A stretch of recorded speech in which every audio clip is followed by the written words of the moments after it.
Well, now to a potential shakeup in the Wauwatosa School District. The superintendent presenting a plan tonight to close both of the district's middle schools. It's part of a cost-cutting proposal that also includes a pair of referendums. Megan Lee talked to a dad and his young daughter worried about the changes. Megan joining us live now outside of that board meeting that just wrapped up. Megan? Yeah, Shannon, we heard from a lot of concerned parents and students even raised their voices in front of the Wauwatosa School Board tonight. This comes after they learned that the only 2 middle schools within the district could potentially close. The STEM programs could end, Spanish classes could end, and there is a possibility of 2 referendums. If you work in one of our middle schools, I am so sorry. Wauwatosa community members fear that the only 2 middle schools in the district, Longfellow and Whitman, will close.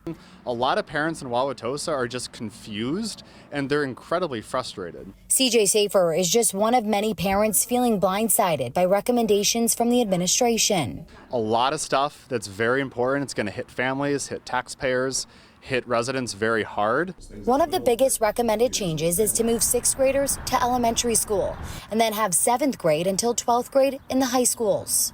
High schoolers who have made it through puberty successfully are going through so many different things than what our middle schools are going through. Another big item is a pair of referendums. One could come this fall for $48 million. The other would be $60 million in 2026.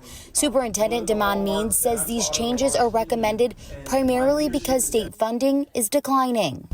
Please do not cut our program. 4th grader Nadia Safer is now begging the school board not to cut her Underwood STEM program. When you first heard about this, what was your first thought?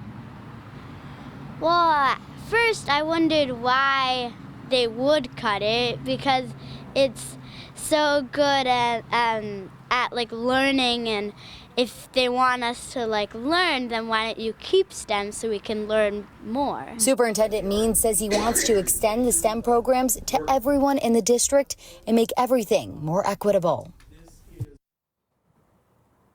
All right, something important to note here is that these are all recommendations. The board was asking questions to the superintendent. So as of right now, these are all recommendations. The board will actually have to decide on the future of the district by August of this year. So just a few months away. As far as that $48 million referendum goes, they will be voting on that next week, and that could be on the November ballot. Live in Wauwatosa, Megan Lee, TMJ4 News. All right, parents have a lot to think about. Thanks, Megan.